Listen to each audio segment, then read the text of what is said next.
안녕하세요. 코하 투더골드문 진행의 이정원입니다. 시장이 급등락을 계속해서 반복하는 가운데 비트코인이 29,800달러 선에서 지지를 확인했습니다. 시장에서 인플레이션과 또 러시아, 우크라이나 사태로 인해서 지금 매우 혼란한 상황인데요. 이런 상황일수록요, 저희가 계속해서 투심 잃지 않으셨으면 좋겠습니다. 이런 상황에서는요, 저희가 좋은 코인을 가려내는 옥석을 가려내는 시간이라고 생각하시면 좋을 것 같습니다. 네, 또 이런 상황에서 투자 전략 어떻게 세워보면 좋을지 오늘 전문가님들 모시고 얘기 나눠보겠습니다. 네, 먼저 코인 한수님 오셨습니다. 안녕하세요. 네, 반갑습니다. 네, 오랜만에 인사를 드리는 것 같아요. 코인한스 전문가입니다. 일단 여러분들한테 이런 말을 좀 말씀을 드리고 싶어요. 여러분들 정말 잘하고 계신다라는 말을 먼저 좀 해드리고 싶은데 그 이유가 무엇이냐면 지금 시장 좀 난이도가 많이 높은 시장이라고 좀 말씀을 드릴 수 있을 것 같아요. 왜 그러냐면 지금 날고 긴다 하는 그 전문가들도 그리고 투자의 기재들도 그다음에 많은 기관 투자자들이나 기관들도 그만큼 이 시장의 방향성을 제대로 예측하지 못하고 어떻게 갈지 정확히 예측을 하지 못하는 그만큼 좀 난이도가 높은 시장을 여러분들이 지금 헤쳐나가고 있다라는 말을 좀 말씀을 드리고 싶어요. 그만큼 하루에도 시장이 뭐 급등을 했다가 그 다음날 새벽에 급락을 하고 또 그거를 또 다시 회복을 하는 모습, 뭐 어마어마한 변동성을 보여주잖아요. 이 변동성이라는 것 자체가 저희들의 이 심리를 그다음에 우리가 생각하는 것들을 좀 감정을 갉아먹기 딱 좋은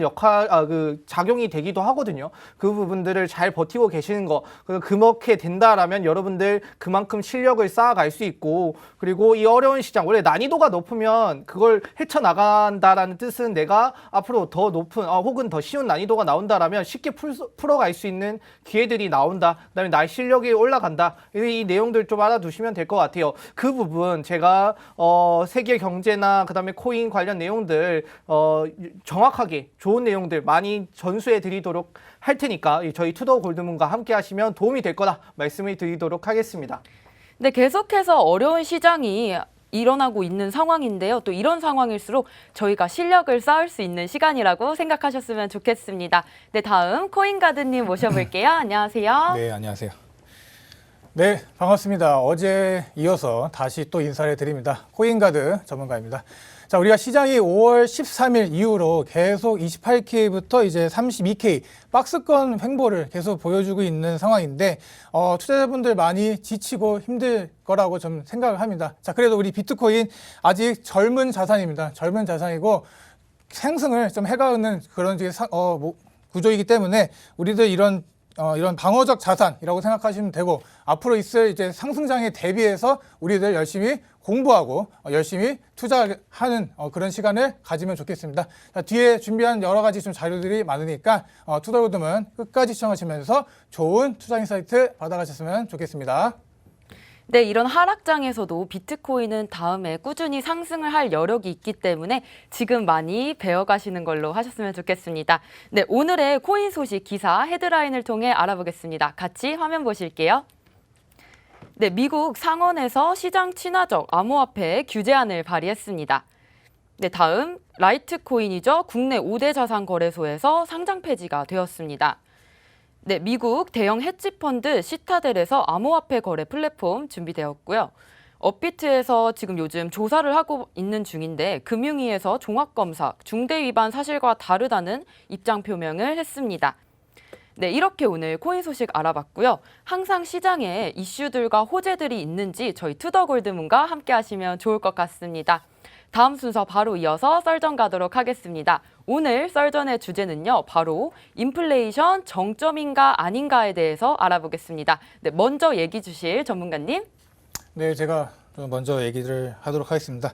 자, 우리가 좀 인플레이션에 대해서 좀 잘 아셔야 돼요. 또 인플레이션만 알아야 되냐? 아니죠. 금리와 인플레이션의 이런 상관관계에 대해서 좀 잘 아셔야 투자 잘 할 수가 있는데 자, 우리가 이제 팬데믹을 좀 극복을 하기 위해서 우리 지금 좀 미국도 그렇고 돈을 계속 풀어왔습니다. 뭐 천문학적인 돈을 좀 찍어내서 뭐 유동성을 좀 만들어냈는데 특히 우리 기축통화국이죠. 우리 미국은 엄청난 좀 대규모의 부양책을 좀 내놨다. 자, 그래서 지금 이런 상황에 금리를 만약에 지금 올리고 있잖아요. 올리고 있는 이 과정에 만약에 금리를 올리게 된다면 어떻게 될까요? 자, 기업을 중심으로 한 이제 시장 전반이 먼저 부담을 느끼겠죠. 자, 그렇게 부담을 느끼면 또 뭐 이자가 또 세지겠죠. 이자가 세지는 이 와중에 기업들의 좀 부채 상환 이런 것들을 좀 서두르게 되고 뭐 신규 대출도 어려워지기 때문에 기업뿐만이 아니라 우리 개인들에게 있어서도 상당히 좀 어려워진다. 자, 이렇게 되면 적극적으로 우리가 사업을 추진해 나가고 뭐 그렇게 뭐 사업을 추진해 나감으로써 이제 발생하는 고용들이 많이 줄어들겠죠. 그래서 이렇게 고용이 줄게 되면 우리들 성과 자체도 줄어들게 된다. 투자자들 자본시장에서 좀 나갈 수밖에 없다라고 좀 말씀을 드립니다. 자, 그래서 지금 이러한 상황에 미국의 연준이 어떤 행동을 취하냐, 인플레를 잡으려고 노력 중입니다. 뭐 논리는 간단해요. 뭐 이렇게 더 많은 이제 뭐 돈 많은 사람들이 더 많은 연료와 뭐 식량을 뭐 사용한다, 소비한다 하는 거니까 이렇게 더 돈줄을 좀 지어서 수요를 좀 죽여보자라는 좀 얘기인 것 같습니다.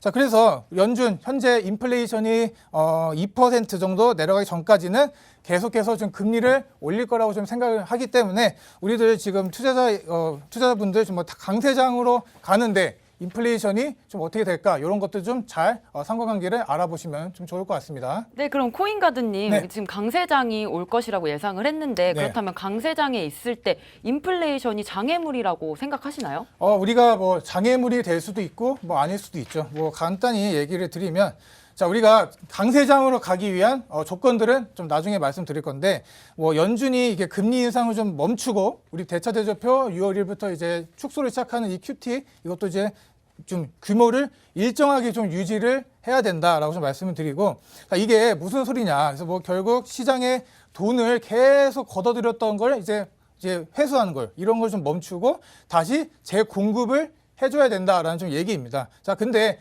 지금 이제 시작 단계입니다. 그렇기 때문에 지금 우리 CPI 지수도 이제 발표가 좀 되고 그런 상황이기 때문에 인플레이션은 이제 내 돈의 가치가 강제로 하락을 하게 되는 겁니다. 우리가 수중에 가지고 있는 돈 가지고 뭐 할 수 있는 게 적어지기 때문에 이러한 상황에 지금 서민들, 시민들 뭐 다 많이 힘들어할 거다. 뭐 저도 다 마찬가지입니다. 그렇기 때문에 우리 미국이 중간 선거가 11월에 있죠. 그 11월에 중간 선거가 있는 이 시점에 어떤 조치를 취할 수밖에 없다라고 좀 말씀을 드리고 자, 서민들의 이제 실질적인 수입이나 이런 인플레이션 같이 계속 줄어들고 있기 때문에 지금 이 시점에서 식품이나 이런 에너지 이런 인플레를 잡지 못하면 항상 역사적으로 약간 혁명이 일어났습니다. 자, 그런 것들 좀 주의해야 된다라고 좀 말씀을 드릴 수가 있겠습니다.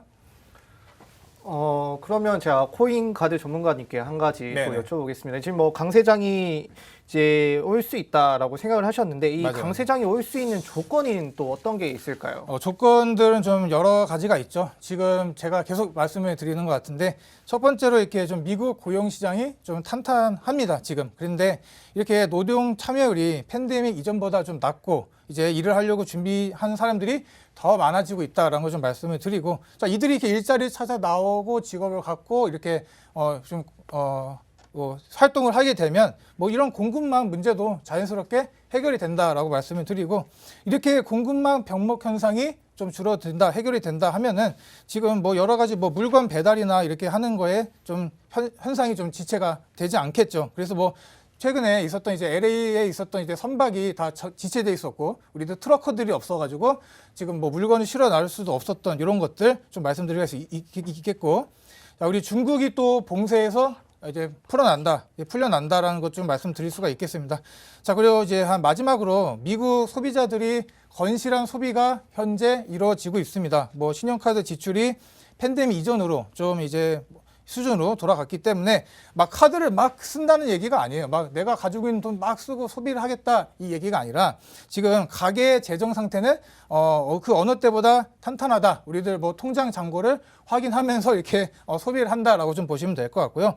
자, 마지막으로 이제 뭐 그렇다면 지금 이 상황이 우리 인플레이션을 자극할 정도의 엄청난 과열이 우리 자산 시장에 왔는가를 보면은 그것도 아니죠. 그렇기 때문에 비트코인 많이 떨어졌잖아요. 그런 걸 보면은 현재 이런 좀 제가 조건들을 지금 여러 가지 조건들을 말씀드렸는데 이런 조건들이 잘 해결이 되고 잘 좋은 모습을 보이면 강세장으로 가는 척도가 나오겠죠.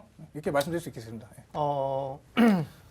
일단 앞에 말씀해 주신 것처럼 일단 뭐 강세장에 대한 조건은 좀 잘 들었는데 아무래도 저는 일단 인플레이션 자체가 지금 좀 잡히기에는 좀 문제가 있다라고 생각을 하는 편이라서 그 내용을 좀 말씀을 드리려고 해요. 일단은 최근에 사람들이 많이 얘기를 합니다. 스태그플레이션 관련해서도 내용을 많이 얘기하는데 일단은 이 스태그플레이션 그냥 쉽게 얘기해서 그냥 경기는 침체가 이어지고 있고 그다음에 인플레이션은 계속 발생하고 있는 상태를 좀 말씀을 좀 할 수 있죠. 이 부분들이 지금 많은 기관 투자자들이나 좀 그 전문가들이 분석을 해놓는 부분이기도 합니다. 자, 왜 그러냐면 일단 전체적으로 많은 이제 뭐 한국은행이나 그다음에 전 세계 은행 같은 곳에서 뭐 경제 성장률을 좀 예측을 하고 전망치를 내놓기도 해요. 근데 한국 같은 경우도 최근 경제 성장률 전망치를 3%에서 2.7%로 낮추는 다소 좀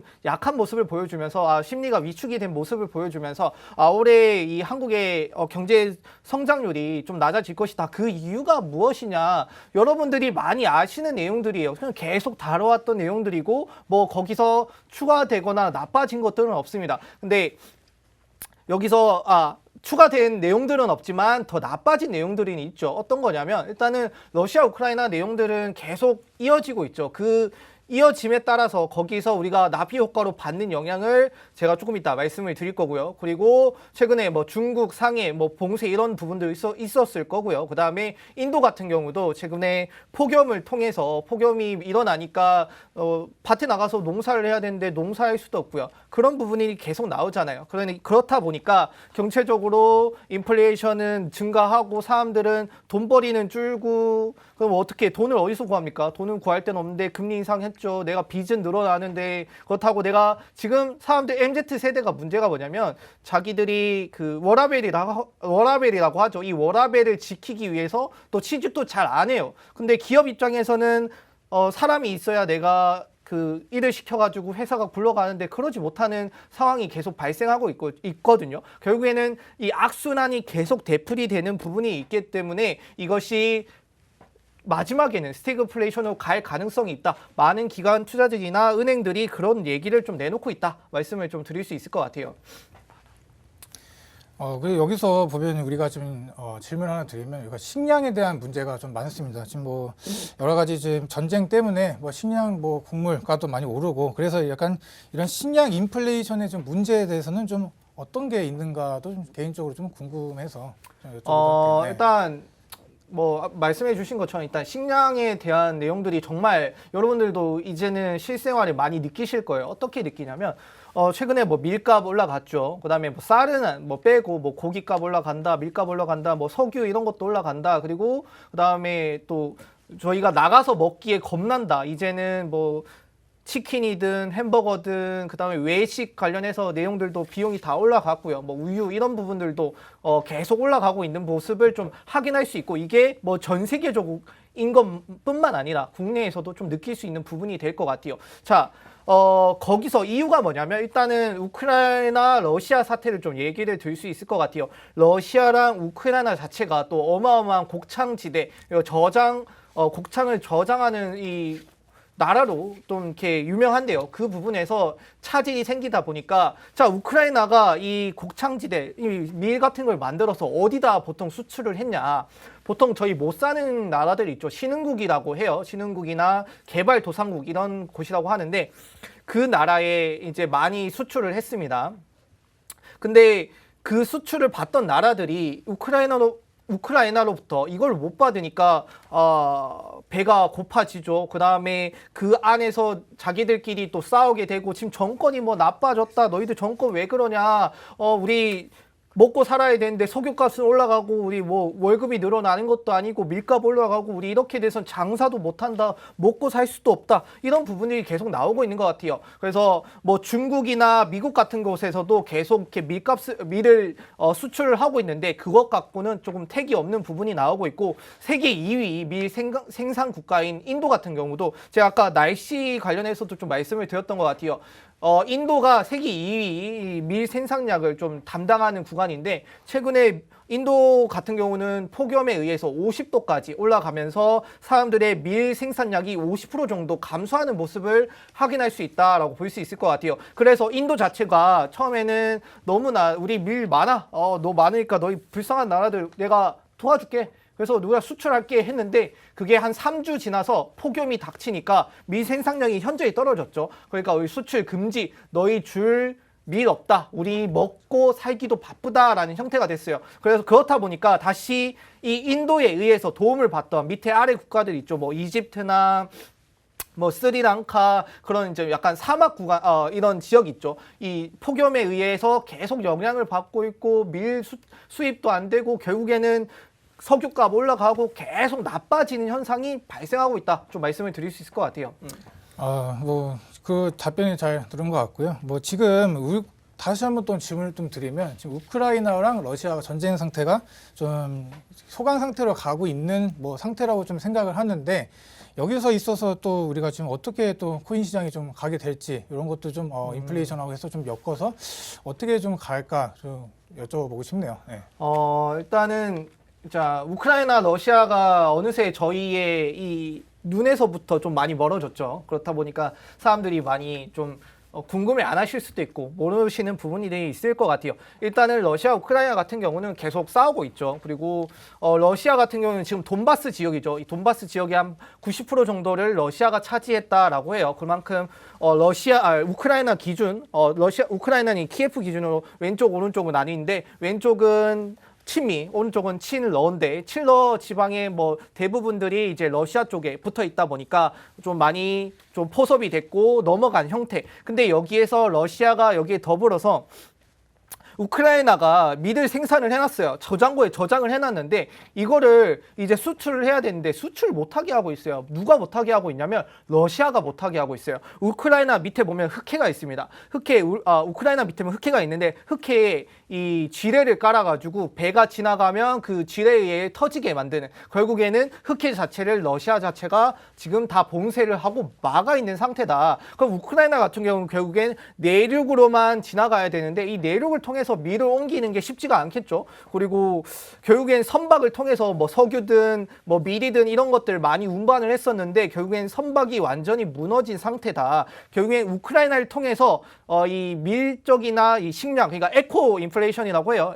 이 결국에는 지정학적이거나 날씨를 통해서 받는 인플레이션이라고 하는데 이 에코 인플레이션이 해소될 가능성은 현저히 좀 적어 보인다. 뭐 우크라이나 입장에서는 러시아한테 우리 언제든지 너희들이랑 화해할 준비가 되어 있는데 근데 러시아가 그걸 바라지 않는다. 그렇기 때문에 러시아가 뭐 먼저 화해의 손길을 내밀거나 우리가 이렇게 휴전을 하거나 그렇지 않으면 우리는 끝까지 싸울 생각이 있다. 이런 식으로 얘기를 좀 내놨어요. 그래서 결국에는 그 곪고 골마서 나중에 어떻게 될지는 모르겠지만 지금 당장 그 부분들이 해소가 되지 않는다라면 점차 악화될 가능성이 좀 높아 보인다. 말씀을 좀 드릴 수 있을 것 같아요. 네, 지금 코인 한수님께서는 시장이 계속해서 인플레이션 때문에 악화가 되고 있는 상황이라고 말씀을 주셨는데요. 그렇다면 코인가드님께 질문 드리겠습니다. 네. 그럼 지금 시장 바닥을 다지고 있는 건가요?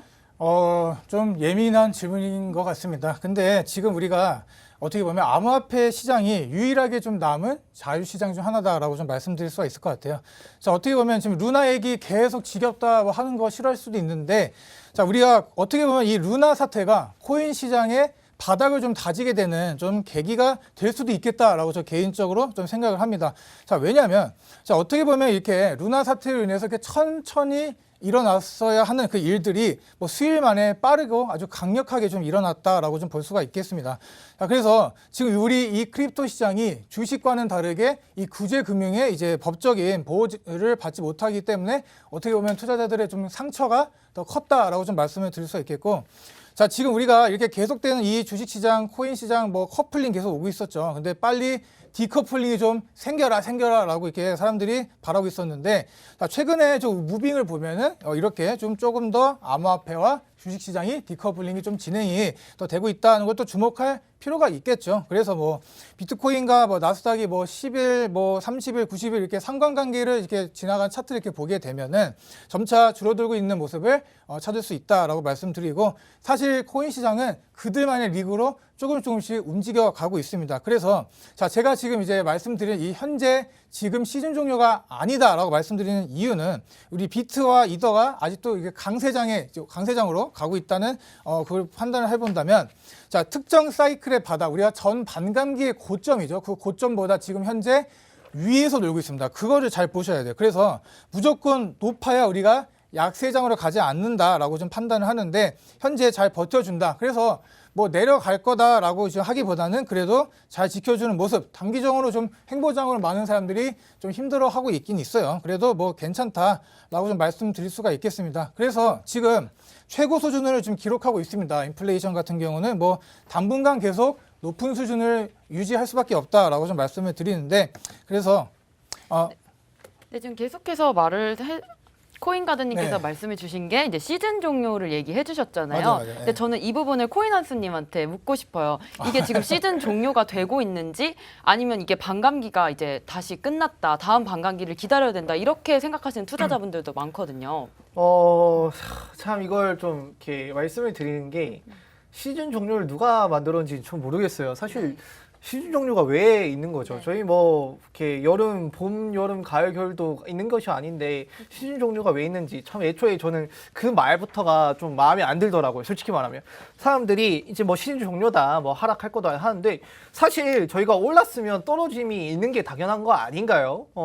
우리가 그 전에 오를 때 수익을 봤다라면 그만큼 우리가 본 것만큼 또 기다림을 가져가는 시간을 우리한테 주는 건데, 그것마저 못 기다려서 우리가 떨어지는 거에 대해 우리가 계속 뭐 이거 뭐 바닥까지 간다 이렇게 한다 이렇게 하는데, 사실 그게 아니라 우리는 끝까지 올라갈 수가 없어요. 모든 차트가 그래요. 금융시장, 전통 금융시장 몇백 년째 이어진 이 시장도 그랬어요. 올라가면 떨어짐이 있어요. 올라가면 또 떨어짐이 있고, 떨어짐이면 올라감이 있는 거를 인지를 하셔야 되는데, 이게 뭐 시즌 종료다 아니다 이런 말을 한다는 것 자체가 저는 좀 아닌 것 같다라고 좀 생각을 하고 있고, 지금 떨어진다라는 것 자체가 지금 몇 개월째 걸쳐서 떨어지고 있죠. 이렇게 기간이 길게 떨어진다라는 뜻은 이제 하락이 끝나간다라고 보셔야 되는 거지, 이게 시즌 종료다, 이제 이걸 다시 거들떠 보지 말자, 이렇게 해석을 하셔는 안 된다 말씀을 드리도록 하겠습니다.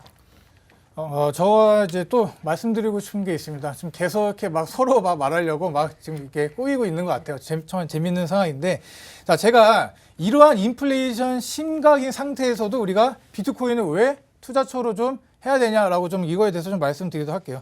자, 우리 기존 화폐의 최대 약점이 뭐죠? 인플레이션입니다. 왜냐하면 우리 법정 통화는 이제 갈수록 발행량이 늘어날 수밖에 없어요. 계속 달러를 찍어낼 수밖에 없는데, 우리들 비트코인 2,100만 개로 수량이 정해져 있죠. 그렇기 때문에 우리가 화폐의 가치가 떨어지는 만큼 현재 물가는 오르고 있습니다. 그래서 미국의 뭐 금융기관 이런 데도 지금 비트코인을 투자처로 선택한 이유를 좀 자세히 보면, 우리가 왜 그런가, 뭐 손실을 좀 최소화하기 위해서겠죠. 그런 것들을 보면은 우리가 미래가 좀 밝다라고 얘기할 수가 있겠고, 네, 자, 그리고 이런 인플레이션, 저희가 시장 속에서도 또 비트코인을 투자처로 생각하는 이유가 있을 것 같아요. 그렇죠. 네. 뭐 지금 계속 말씀드리고 있는데, 우리 뭐 예금과 뭐 채권 시장들도 말씀드리면 이자율이 계속 높아지고 있습니다. 그렇기 때문에 뭐 투자하기 좋은 환경이다라고 말씀드릴 수 있겠는데, 자, 그래서 지금 우리가 테이퍼링과 금리 인상은 어떻게 보면 경기가 쭉 좀 회복이 된다라고 말씀을 드리는데, 뭐 전쟁 이런 게 다 해결이 돼야죠. 근데 최근에 좀 나무화폐 시장, 우리 나스닥 성장주와 같이 좀 비슷하게 좀 흘러가는 모습을 보였는데, 이는 좀 암호화폐가 전통 자산군과 조금 동등한 입지로 가는 좀 과정이다라고 생각하시면 될 것 같고요.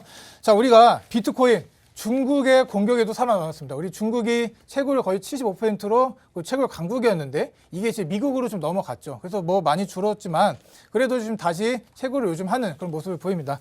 자, 그래서 중국의 공격에도 살아남았고, 중국은 이제 미국이 중국처럼 뭐 금지하지 않겠다라고 말을 하고 있죠. 뭐 또 이제 선물 기반 비트코인 ETF도 허용이 된 상태입니다. 자, 그래서 비트코인 지금 살아남아서 제도권으로 지금 진입하고 있는 단계다라고 보시면 되고요.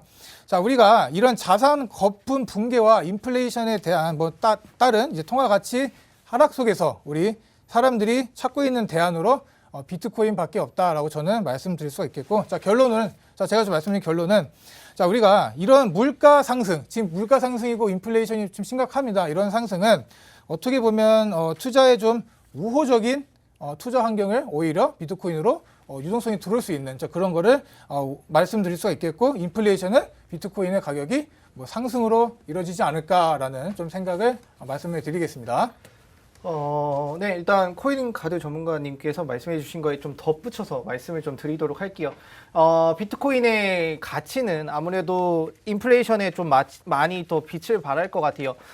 무슨 말이냐면 이 비트코인 자체는 어차피 수량이 한정돼 있기 때문에 다른 것들의 가치가 떨어진다라는 뜻은 그거의 해지 수단으로서 다른 것의 가치가 올라가야 되는데 사람들이 회피 수단으로서 작용하겠죠. 그 회피 수단으로서 작용을 하기 위해서는 어떤 대안이 있냐 생각을 해보니까 뭐 부동산이 될 수도 없어요. 최근에 부동산이 나쁘기도 하고요. 그 다음에 그렇다고 해서 전통 금융시장이 되냐, 그것도 아닌 것 같아요. 차라리 수량이 한정돼 있고 내가 노력한 만큼, 그리고 많은 사람들이 별거 없는 거에, 별거 수량이 없는 거에 많이 좀 이렇게 좋아하시잖아요. 그리고 우리가 전 세계에 하나 있는 거에 몇백억, 몇천억의 가치를 매기듯이 수량이 적은 거에 또 우리가 또 애타게 또 이걸 원하고 갈구하는 분들이 있을 것 같아요. 그 부분들이 이 해지 수단으로서 비트코인이 작용할 가능성이 높다. 그렇게 되면 이 비트코인 한정돼 있고 앞으로 뭐 몇백 년에 걸쳐서 또 채굴이 되겠지만 그만큼 희소성이 높아지고 가격이 올라갈 가능성이 있다. 그리고 여기에 더불어서 최근에 비트코인의 그 결제 관련 채택률이 많이 높아지고 있어요. 그러면 사람들이 비트코인을 통해서도 많이 결제를 해야 되기 때문에 이 비트코인을 매수하는 횟수가 늘 것이고 유동성이 늘 것이다 라는 걸 좀 추가로 말씀드리고 싶습니다. 네, 오늘 이렇게 인플레이션 정점인가 아닌가에 대해서 두 분 전문가님 모시고 얘기 나눠봤습니다. 두 분의 얘기 지금 종합해 보자면 물가 상승이 어쨌든 오는 건 맞지만 비트코인의 유동성이 올라가고 또 해지 수단으로서 이용 가능할 가능성이 높다고 하셨습니다. 또 결제 코인으로서 또 이용이 가능하다고 하니까요. 비트코인의 상승장을 계속해서 저희가 예측을 해보고 있습니다. 네, 오늘 이렇게 저희가 인플레이션 정점인가에 대해서 알아봤고요. 저희는 잠시 뒤 코인스쿨로 돌아오겠습니다.